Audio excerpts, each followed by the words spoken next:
It is 5:40 in the morning, and I am up way before I need to, but it's okay.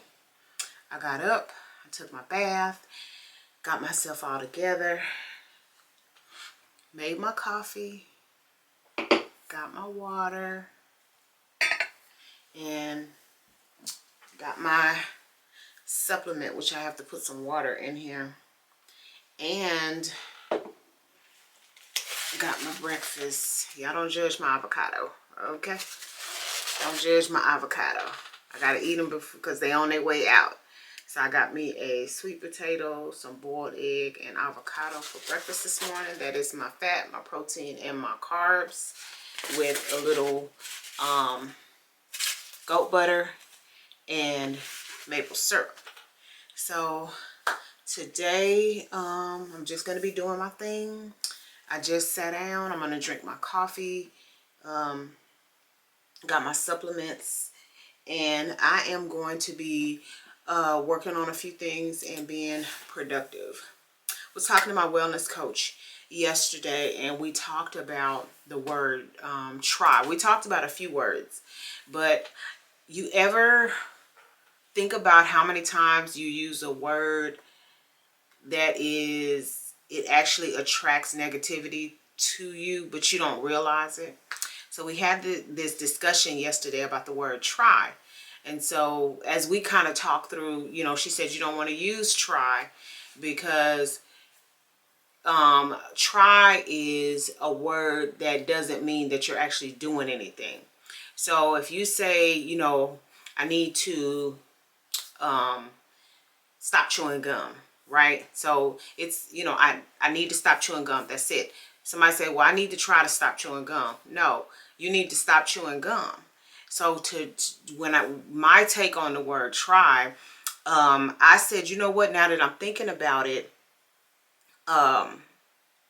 if you say that I'm going to work on stop chewing gum versus I'm going to try to stop chewing gum, to me, work is a word that indicates that you have already started. Like you've taken that first step, you're working on it. You've taken at least that first step in an attempt to accomplish whatever it is that you set out to accomplish. But then when I started thinking about the word try, I was like, that's kind of a cop-out word, right? Because when people say they're going to try to do something, you already have it in your mind that if you don't get to do it, well, at least you thought about doing it, at least you tried to do it, but technically you didn't try to do anything. And so to me, work is more of an action word than try is, because try can be used as a crutch for somebody who has no intention of ever doing it, or they want to have a way out. They want to have an out already set in place in case whatever it is that they need to happen doesn't happen. Then they can say, okay, well, I tried. How did you try if you never took that first step? And if you took that first step, then you're not trying, you're working on it, right? Because either you're doing it or you're not. And so it was so funny how we got into this discussion, and I didn't think about how many words. I got up this morning thinking about, dang, you know what? I used the word try a lot, and I was never conscious that that's what I was doing. So, it is an objective of mine to eliminate that word from my vocabulary. So what do you guys think? Have you ever thought about that? Leave me a comment below to let me know if you use the word try or you use any other words like that, subconsciously or unconsciously, or whatever the level of consciousness is, if you do it without thinking about it. And will you stop using it? That's a good thing to think about, right?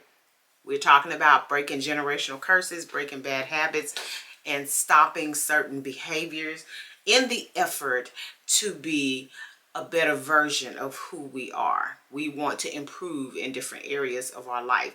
And one of the ways that we can do that is to change how we speak, because your words are powerful, and how you speak things into the elements, how you speak things out into the environment, how you speak things out. Once you say them, you can't get them back. So this is a conscious effort to change how we put ourselves out there, not just in front of our own self, but in front of other people, right? Think about that. Just a tidbit of information. I just saw on the news that if you bought Bunny Love, I think it's called, you might want to check your local news station's website, because carrots have been recalled due to E. coli. And these baby carrots and whole carrots have been sold in Sprouts and Trader Joe's. So I think the brand is called Bunny Love, but you need to check your local news station's website for the best sold by date. And I don't know if they have a lot number, but you want to check that out, because if you have those, then you need to either get rid of them or return them. I don't know what the process is, but if the website should tell you exactly what to do. Okay, I am making some chicken soup, and I have put some garlic that I had in some olive oil in my refrigerator for a few months. I just dumped the whole thing in there, and I chopped up a bell pepper and a jalapeno pepper. Now I'm going to chop up a whole onion.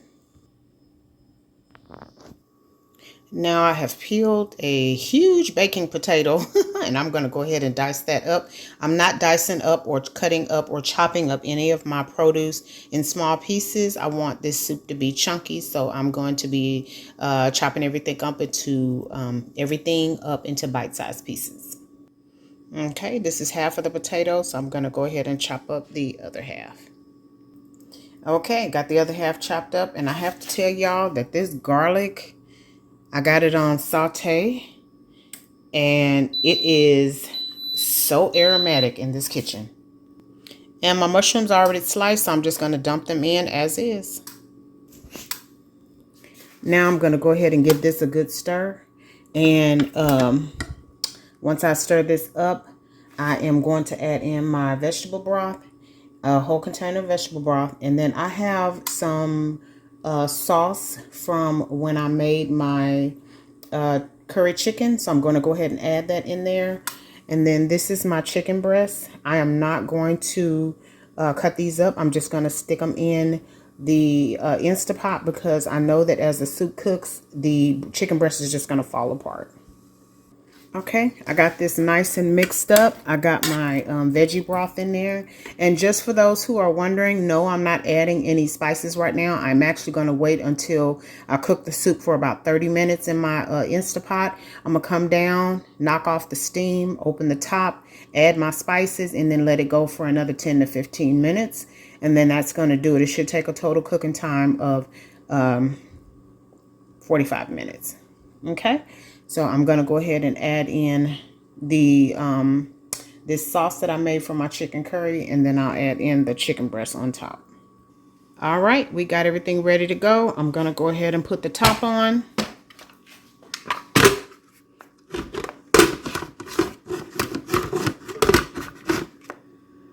Got my top on, and now I'm going to go ahead and set it to cook on the soup setting for 30 minutes. I don't have to do anything. It's going to beep letting me know it's gone. And then I've already got my steam top pushed to the right, which means that the steam will be trapped inside. We'll be back to stir, season, and then cook for another 15 minutes. All right, y'all. I'm not going to have to put this on for 15 minutes because I got upstairs working, and let's just say it's been going longer than the 30 minutes it was supposed to. You can see it's still bubbling. Put in some Sazon seasoning, and I'm going to add some onion powder. I'm going to add some garlic powder, some Italian seasoning,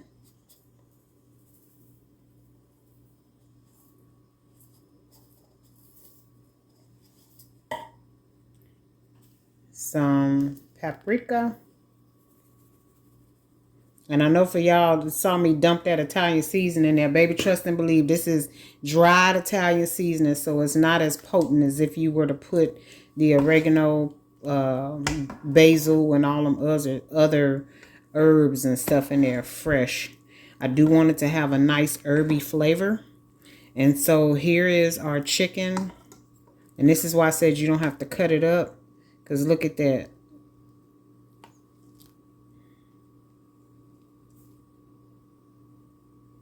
Trying to do this with one hand. You see how that just broke apart?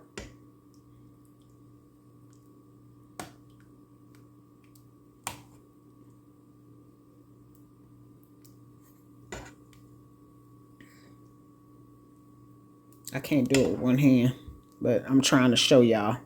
There we go.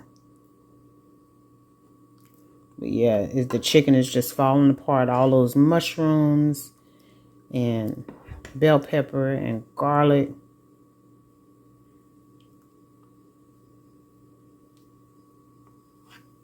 Yeah, see, that just broke right on apart.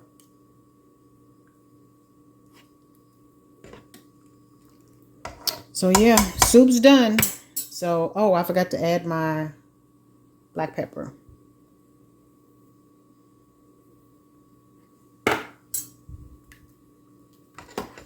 All right, that's it.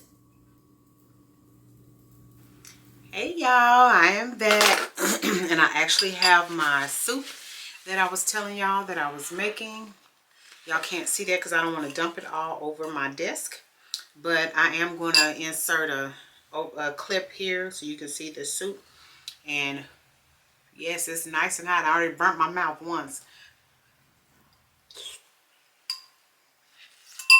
Has really good flavor and it has a kick because I put a whole jalapeno pepper in there with the seeds.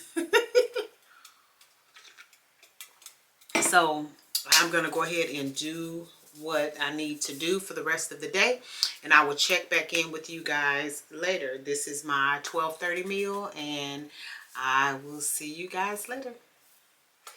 Hey y'all, so I am back. I'm at the end of my work day, so I'm gonna go ahead and end this vlog here, and I will catch y'all in the next one. Thank y'all so much for supporting me. Thank you to everyone who has been subscribed to my channel, who continue to watch my videos. Please go ahead and make sure that you hit that thumbs up and make sure you're sharing out my videos. Thank you to those who are new here, and if you are not subscribed, please go ahead and subscribe and make sure you hit that thumbs up and share out my videos. Again, I thank you so much for supporting me, and we will catch y'all in the next one.